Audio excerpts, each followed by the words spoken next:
Départ pour cette nouvelle émission Power Boost.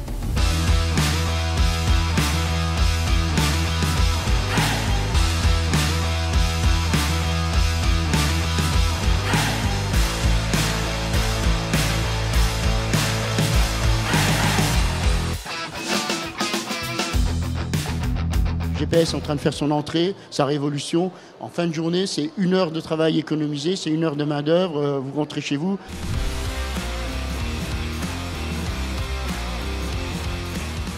Saviez-vous qu'il existe des solutions bon marché pour moderniser ces tracteurs et ces moissonneuses-batteuses en les équipant de systèmes GPS performants? Mettons le cap sur le nord de la France pour aller à la rencontre d'un agriculteur nouvellement installé.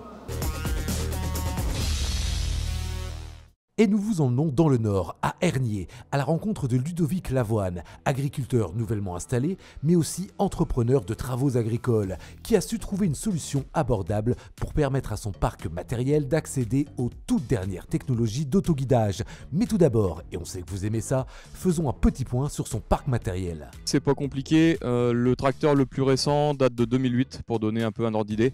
L'Agrotron 265, en fait, on en a deux comme ça, on a 2 Agrotron 215. On a un vieux IH qui est plus vieux que moi, qui a plus de 40 ans. Mais lui, il est en pré-retraite.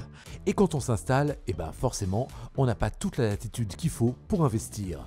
Je viens de m'installer, j'ai pas non plus une trésorerie énorme. Je peux pas me permettre d'acheter des tracteurs neufs aujourd'hui qui montent jusqu'à 1000, 1200, 1300 € du cheval. Pour rester compétitif, Ludovic a décidé d'installer 2 systèmes d'autoguidage Swiverken via le distributeur français Intrax.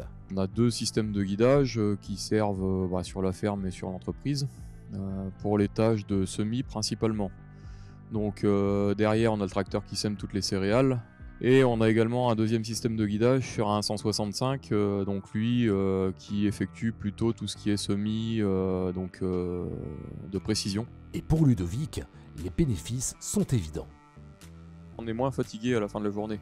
Clairement, on a un peu moins de surveillance à faire, c'est moins fatigant. Après, un gain de temps, parce que il n'y a pas de recouvrement ou quasiment pas.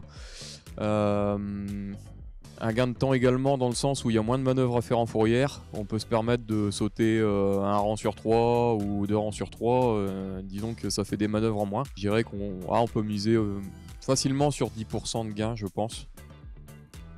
Après ça dépend du parcellaire, vraiment sur des parcellaires un peu merdiques je pense qu'on est même à plus. Il y a également un gain au niveau de la quantité de semences ou de la quantité d'engrais. Et si vous souhaitez plus de renseignements, vous pouvez contacter Intrax à l'adresse qui s'inscrit en bas de l'écran.